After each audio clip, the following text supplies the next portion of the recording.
네. 네. 또 창의성이 얼마나 앞으로 지금까지는 이제 우리가 패스트 팔로워였지만 앞으로 이제 정말 퍼스트 무버가 되는 거 아니겠습니까? 그럼요. 그러려면 또 창의력이 네. 굉장히 중요한 시대가 아닌가 싶습니다. 그래서 박병창 부장님 모셨잖아요. 네, 우리 창의적인 박병창 부장님 어서 오십시오. 예, 감사합니다. 어서 오세요. 네, 반갑습니다. 네. 자, 이제 또 한 주가 시작됐습니다. 네. 정말 이제 연말까지 사실상 뭐 한 2주 정도 거래 말고는 뭐 거의 끝난 거죠, 이제. 예, 2주 반 남았는데요. 2주 반이죠. 뭐 이번 주에 CPI하고 FOMC 회의 결과 나오기 때문에요. 네. 이것으로 연말과 내년 연초 시장이 될 것이다 이렇게 생각을 합니다. 네. 많은 그런 분석 자료가 있고요. 예. 그래서 이번 주 굉장히 중요한 한 주이다 그렇게 많이들 보고 있습니다.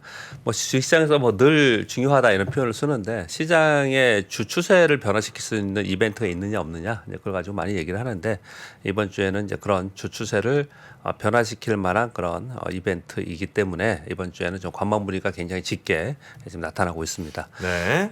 미국 시장이 생각보다 좀 강하게 반등했다 그런 얘기들 많이 했고 월가에서는 오버하는 거 아니냐. 그래서 여기서는 이제 추가적인 상승이 어렵겠다 이런 얘기들이 지난 몇 주간 계속 있었고요. 그러다가 지난 한 주 동안에는 비교적 큰 폭으로 하락 조정을 맞이했습니다. 주간으로 보면 나스닥이 약 4% 하락을 했어요. 다우가 2.7% 하락을 했고요. S&P 500이 3.3%니까 전반적으로 지난주에 비교적 큰 폭으로 하락 조정을 맞은 맞았네요. 거고요. 그리고 그러다가 목요일 날 직전 저점, 일봉의 직전 저점에서 반등 시도를 좀 했었거든요. 근데 금요일 날 다시 하락을 했습니다. 금요일 날 0.7% 나스닥 하락을 했고요. 다우 0.9%, S&P 500 0.7% 하락을 했는데 금요일 날 하락을 한 것은 이제 두 가지 이유가 있었습니다. 금요일 날 PPI가 발표됐는데 컨센서스를 상회하면서 발표했습니다. 지난 10월보다는 상당 부분 하락 다운됐는데 컨센서스를 상회했다는 부분들 때문에 네. 역시 물가가 급하게 내려오지 않지 않겠냐라는 우려의 목소리들이 좀 나왔고 그런 것들 때문에 시장이 끌어내린 부분이 있고요. 또 하나는 푸틴 대통령이 핵위협 언론의 얘기도 좀 있었어요. 이제 그런 부분들이 좀 작용을 하면서 장 막판에 좀 흘러내리는 그런 모습을 나타냈습니다. 지난주 한 주 동안의 특색을 보면 가장 큰 변동성을 준 것은 유가입니다. 제가 이제 주간으로 이 화면 텍스트를 이렇게 보는데 일간으로 업데이트를 하고 그러면 이제 이번 주 주간을 했으면 지난주 걸 했을 거 아니에요. 지난주에 유가 WTI가 80달러였어요. 그런데 금요일 날은 71.5달러거든요. 유가 변동성이 가장 컸습니다. 그래서 여러 가지 다른 부차적인 이유가 있지만 전반적으로는 경기 침체에 대한 우려가 네. 작용을 많이 하고 있다라고 보시면 될 것 같고요.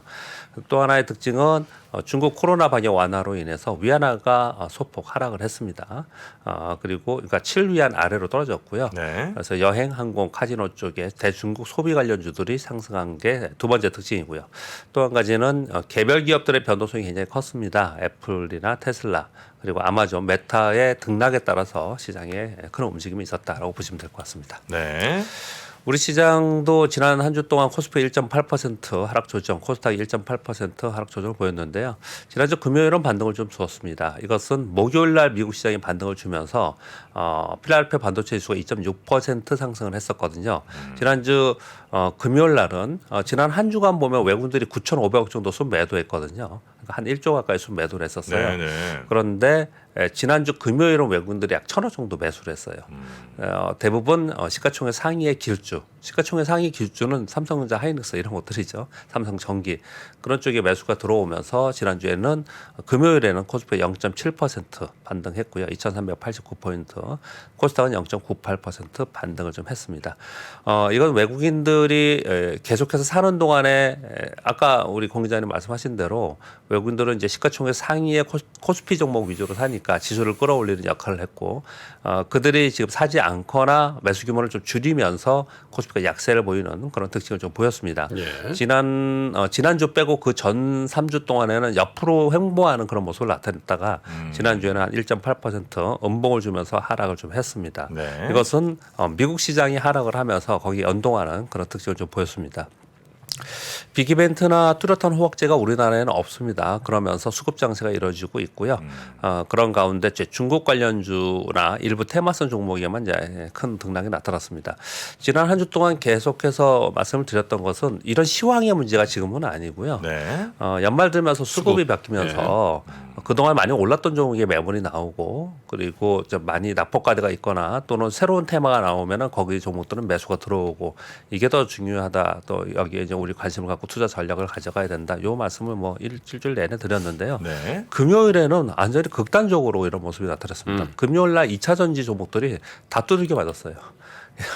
그리고 맞았어요? 예, 태양광도 그랬고요. 뭐 그러니까 2차 전지에 뭐 LG에너솔루션, 삼성, SDI 이런 종목들이 4~5% 하락하면서 대전자재료가 뭐 종가는 제가 못 봤는데 10% 이상 하락을 하고요. 그래요? 예. 그래서 2차 전지의 소재, 소부장 종목들이 이제 급격하게 내려오는데 그래서 이제 질문도 많고 많은 사람들이 이제 의문을 갖는 거죠. 2차 전지 왜 이렇게 빠지느냐? 굳이 이제 애널리스트 입장에서 얘기를 한다면 이런 얘기를 하는 거예요. 거기에 이제 공급 과잉이 되지 않겠냐. 테슬라가 요번에 생산 줄인지 안 줄인다고 하는데 이런 네. 것들이 다 경기 침체를 반영하면서 작용하는 게 아니냐. 이런 얘기들을 지금 하고 있는 거거든요. 근데 사실은 그건 하락하면서 그런 얘기들 이유가 분명히 될 수는 있지만 뭐 그거는 지금 당장 나오는 것이 아니지 않습니까? 그동안에 있었던 얘기들이거나 또는 좀 과도한 우려일 개연성도 있다라는 이제 네. 보고서들이 많이 나오곤 있어요. 그러나 어떻든 우리가 눈으로 보고 있는 지금 주가에서는 그 동안에 많이 올랐거나 또 탄탄했던 또는 신고가 났던 그런 종목에서 매물이 좀 나오고 있고요. 반대로 다른 쪽에서 낙폭과대 종목에서 지금 반등을 하는 대표적으로 보면 인터넷주도 반등을 하고 있고요. 메타버스 있죠. 메타버스 관련 종목들이 많이 올라오고 있고요. 그리고 대중국 관련해서 화장품 종목들도 많이 올라왔고, 그리고 카지노 관련 좀 올라오고 이러고 있습니다. 그래서 이것이 이제 대중국 관련주로 수급이 바뀌는 게 아니냐, 아니다. 뭐 일시적으로 연말 수급 때문에 이렇다. 이게 논란이 굉장히 많습니다. 그래서 여전히 뭐 이번 주에도 이런 일들이 좀 있을 개연성이 좀 있지만 여기에 내가 어떻게 대응할 거냐 이런 부분이 굉장히 중요합니다. 제가 지금 뭐 시장 정리하면서 이거부터 미리 결론적으로 말씀을 드리는데 제일 중요한 거는 남은 2주 반 동안은 이게 제일 중요합니다. 네. 이 종목을 두 개 다 갖고 있을 수 있지 않습니까? 2차 전지가 갖고 있고 인터넷주나 메타버스나 화장품 쪽을 갖고 있었는데 얘는 괜찮았고 한쪽은 계속 안 좋았는데 지금 얘는 좋았던 쪽에는 매물 맞고 내려오고 있고 안 좋은 쪽은 올라오고 있으면 난 이걸 어떻게 대응할 거냐. 여기 이제 선택의 문제이고 뭐 어떻게 대응할 거냐 이런 부분이죠. 저의 의견은 말씀을 드린 부분은 그동안에 많이 올랐던 부분의 종목들이 매도가 나와서 떨어지면 그걸 현금을 이제 매도 신호가 나오면 현금을 좀 한다. 그러면 이제 수익률 제고를 위해서 밑에서 올라오는 걸 사야 되냐. 이게 굉장히 현실적으로 어렵다. 그래서 밑에서 올라오는 것도 고생 하다가 좀 올라오면 현금을 좀 하고 또 많이 올라왔던 게 매물이 좀 나오면 그것도 현금하고 그 현금 가지고 뭘 하지 말고 네. 그 현금 들고 있으면서 연말을 넘어가면서 내년을 준비하는 투자 전략을 가져가는 게 어떤가라는 게 저의 비유이고 여러분께 그렇게 말씀을 드리고 있습니다. 네. 말씀드리다 보니까 그냥 오늘 뭐 투자 전략까지 이렇게 말씀드렸는데요. 이번 주에는 13일 날 CPI 발표되고 컨센 7.3%입니다. 그리고 FNC 금리 결정 50bp 금리 인상한다는 거 뭐 너무나 뭐 많이 여러분 들으셨을 것이고요.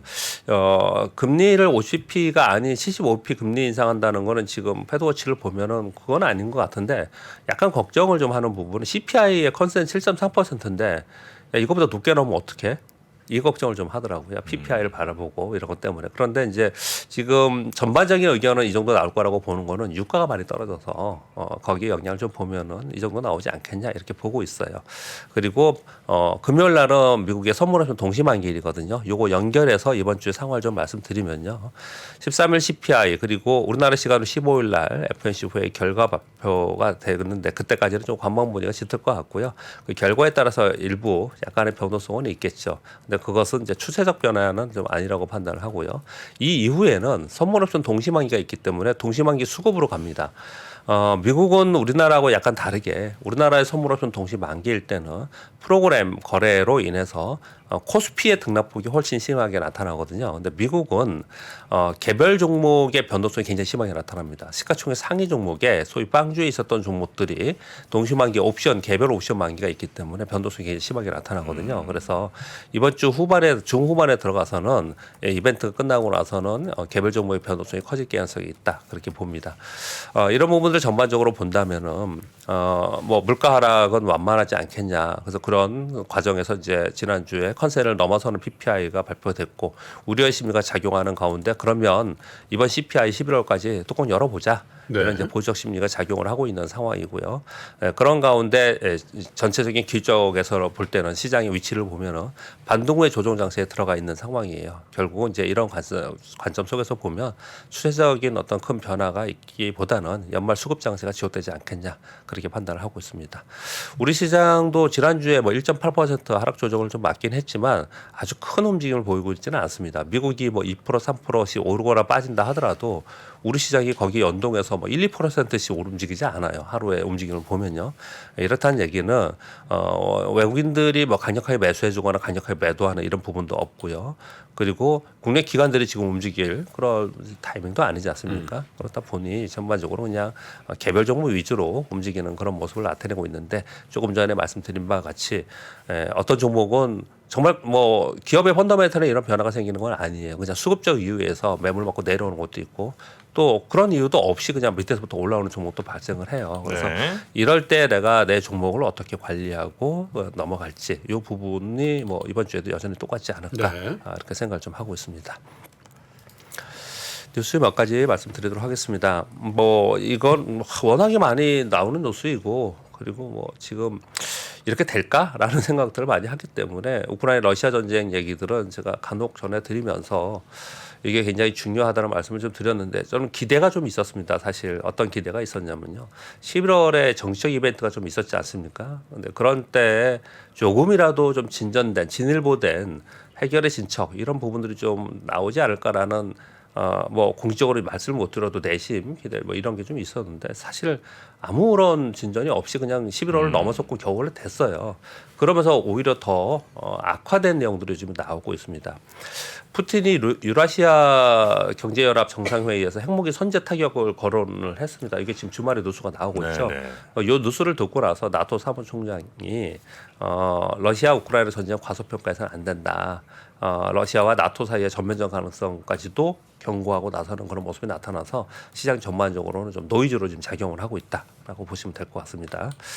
그리고 말씀드린 바같이 근데 아무튼 일본의 뉴스는 우리가 뭐 해석하기도 어렵고 전망을 못하죠. 전망도 어떻게 하기 되게 어려운 거고요. 이건 그래서 이런 것들이 시장에 노이즈로 작용하고 있다라는 부분들 좀 말씀을 좀 드리고 있는 것이고요. 그리고 크레딧 스위스가 자본 조달에 성공했다는 뉴스가 있네요. 이건 좋은 소식입니다. 블룸버그와 로이터 통신을 통해서 나왔고요. 사우디 국영은행을 통해서 유상자가 됐고요. 그리고 일부 자산을 매각하면서 40억 스위스 프랑의 자금 조달을 해서 안정권으로 왔다라는 뉴스가 좀 있습니다. 세 번째 뉴스는 장기적으로는 영향을 상당히 줄 수 있을 거라는 생각이 드는데요. 인도의 초대형 그룹인 타타그룹에서 120조의 투자로 인해서 신사업으로 반도체 생산 진출한다라는 발표가 있었습니다. 한국, 미국, 일본, 대만 업체 중 또는 중복해서 파트너를 선택해서 후공정 사업으로부터 시작을 하겠다라는 뉴스가 있거든요. 이건 이제 중장기적이라는 표현을 드린 이유는 왜 그렇게 말씀을 드렸냐면요. 전부터 우리나라 반도체 삼성전자, SK 하이닉스에서 얘기를 계속했을 때 단기적으로는 디램 가격이 저점이 어디냐, 뭐 또는 뭐 선단 공정의 고부가가치의 반도체에 어떤 걸 개발하냐 이런 얘기들을 많이 했지만 지금 자국 우선주의에 들어가면서 미국도 자체적으로 만든다고 하고 중국은 벌써 그랬고 일본은 전혀 얘기가 없다가 일본에도 반도체 지금 생산한다라고 하고 있고 그리고 TSMC는 미국과 일본에 공장 건설한다고 하고 있고 이런 것들이 중장기적으로는 전부 다 경쟁이 심화되는 거지 않습니까? 그런 가운데 인도에서 이런 얘기들이 나와서 향후에 이게 어떤 영향을 줄지 이게 단기적으로는 호재일 가능성도 있겠죠. 만일 타타그룹에서 우리나라를 파트너로 선택을 하면서 또 이것이 기회일 수도 있겠지만 장기적으로는 반도체 이 섹터 산업 자체가 굉장히 큰 변화를 겪고 있는 그런 과정에 있는 것 같다라는 생각을 합니다. 아까 김프로님이 자세히 설명을 주셨는데요. 저도 이거 굉장히 중요하다고 생각이 들었습니다. 중국과 사우디의 포괄적 전략 동반자 협정 체결을 하고 에너지 통신 등 34개 협약을 체결하고 안보 석유 분야에서 빅딜을 했다. 이런 뉴스들이 좀 나왔는데요. 중요하게 생각했던 건 뭐냐면요. 사우디의 원유 가스를 위안화로 결제한다라는 부분하고 내정 불간섭 원칙을 상호 지지하겠다. 이거 쉽지 않을 것 같아요. 진짜 2023년 내년도에 굉장히 이게 굉장히 큰 화두가 많이 될 것 같아요. 노이즈로 작용을 많이 할 것 같습니다. 그래서 이런 가운데 지금 월가에서는 중국 경제를 좀 내년에 좋지 않겠냐라고 계속 얘기를 하고 있거든요. 리커천 총리도 직접적으로 중국 경제 코로나 방역 완화로 해서 꾸준히 회복할 것이다라고 공식적으로 언론에 지금 얘기를 좀 하고 있는 상황이에요. 보건 스탠리에서는 내년부터 중국 경제 회복 시작한다 이런 얘기를 좀 하고 있거든요. 그런데 이게 정치적인 부분하고 연관되어 있기 때문에 상당 부분 과거에 우리가 2018년, 2017년도에 뭘 했냐면요. 2019년서부터 미국이 금리 인상과 양적 긴축을 했어요. 그래서 네. 우리나라가 2018년 1월서부터 2019년 가을까지 하라 그랬거든요. 1년 반 동안 하라 그랬거든요. 그 사이에 한 가지 더 우리를 시장을 괴롭힌 게 뭐냐면 미중 무역 관세 갈등이었어요. 그런 것들이 좀 있었는데 지금 겨우겨우 물가의 피크아웃이나 금리 인상 피크아웃을 이제 지나가면서 우리 시장이 또는 전 세계 글로벌 경기가 내년도를 좀 이제 향해서 가고 있는데 이런 과정 속에서 내년도에 지금 나오는 뉴스들을 보면은 상당 부분 그때처럼 국가 간 이런 경쟁이나 갈등의 요인들이 시장에 계속해서 노이즈로 작용할 가능성이 굉장히 높은 것 같습니다. 그렇게 가운데 아무튼 뭐 중국은 내년도에 좀 좋지 않겠냐라는 이제 뉴스들이 많이 나오고 있는데 그게 이제 대표적인 게 코로나 방역 완화 때문에 그렇지 않습니까? 그래서 코로나 방역 완화를 하면 무엇이 수혜냐? MZ 세대의 뭐 보복 소비 중국인들 얘기하는 겁니다. 폭발적일 것이다. 그래서 화장품 최대 수혜일 거다라는 이제 내용들이 이제 나오고 좀 있고요. 반면에 이제 걱정도 있습니다. 봉쇄 완화로 확진자 수가 급증하고 있는 것은 이제 사실이기 때문에 의료 시스템을 어떻게 할 거냐 그리고 이후에 이제 그 정책 당국에서 이대로 두고 볼 수 있겠느냐 뭐 이런 내용들의 우려 섞인 그런 보고서들도 여전히 많이 나오고 있습니다. 자 마지막으로 세 가지 더 하겠습니다. 금융투자협회가 주말인데 31개 증권사와 금융투자협회 공동서면서 발표했습니다. 금투세 도입 유예와 대주주 기준 상향. 대주주 기준 상향은 뭐냐면요. 지금 100억으로 했던 거 이제 10억으로 넘어가자고 하잖아요. 근데 100억으로 하자. 그리고 금투세 도입 유예하자. 이거 왜 지금 공동서면서까지 나왔을까요? 이제 2주 반뿐이 안 남았는데 빨리 결정을 안 하니까. 근데 지금 여러분 뉴스 보면 15일 결정한다고 하죠. 15일. 네, 15일 결정. 이번 주네요. 네, 15일 결정한다고 하는데 그래서 굉장히 급하고 중요한 사항인데 지금 계속 시간이 지금 제가 가고 있지 않습니까? 그러니까 공동서면서까지 지금 발표가 된 상황이에요. 금투세만 하는 게 아니라 뭐 다른 다른 다 세법이나 있지, 다 사법까지. 거기에 들어가 있으니까 예. 지금 진전이 못 예, 따라가죠. 그렇습니다. 예. 예. 그래서 지금 조율 중인 국회에서 조율 중인 걸로 되어 있는데 오죽 급했으면 공동서면서 발표를 했겠어요. 지금 빨리 이건 이렇게 해줘야 되지 않겠냐. 핵심이 그거거든요. 지금 때가 아니다. 예, 그래서 그렇습니다. 공동서면서 읽어보니까 예. 오케이 원칙은 오케이인데 지금 이런 장상황에서 예. 그때 뭐 이선엽 부장이 얘기한 거하고 똑같더군요. 네네. 왜 하필 지금 굳이 이제 그런 거잖아요. 네, 그렇게 해놓고 있습니다. 그리고 과거에 그 2017년도 항중 정상회담 후에 그 기획된 건데 중국과 한국의 양국 고위급의 기업인들의 협의체가 있었고 매년 그 경영자들을 회담하자는 내용이 있었거든요. 이게 네. 코로나 때문에 중단되었었는데요. 오늘 3년 만에 온라인으로 개최가 됩니다. 그래서 이제 또 여기 또 뉴스가 좀 나오겠죠. 그래서 대중국 관련된 종목들에 대한 어떤 또 호재성 재료가 좀 많이 나오고 있는 그런 상황이고요.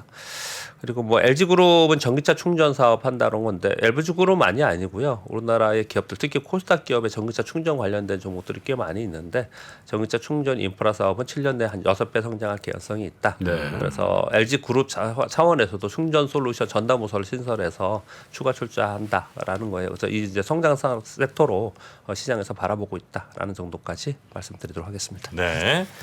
전기차 늘어나면 당연히 충전 인프라도 뭐 확보가 돼야 되겠죠. 네. 자, 그러면 우리 박병창 부장님과 여기서 마무리하고요. 잠시 후에 이광수 의원 유광수 의원과 함께 부동산 이야기. 또 무슨 뼈를 때릴까? 자, 박병창 부장님 대단히 고맙습니다. 네, 감사합니다. 보시면 이제 여기 다이어리가 떡상내를 다이어리가 들어 있습니다. 작년에 다이어리를 출시해 여러분과 함께 모은 다이어리 판매금을 청소년의 자립을 지원하는 데 전액 기부했었는데요. 올해도 2023년 다이어리와 함께 따뜻한 연말을 만들어 보려 합니다. 3프로TV 다이어리와 2023년의 시작을 이웃과 함께 나눠보시기 바랍니다. 자세한 구매 방법은 영상 하단 댓글을 확인해 주십시오.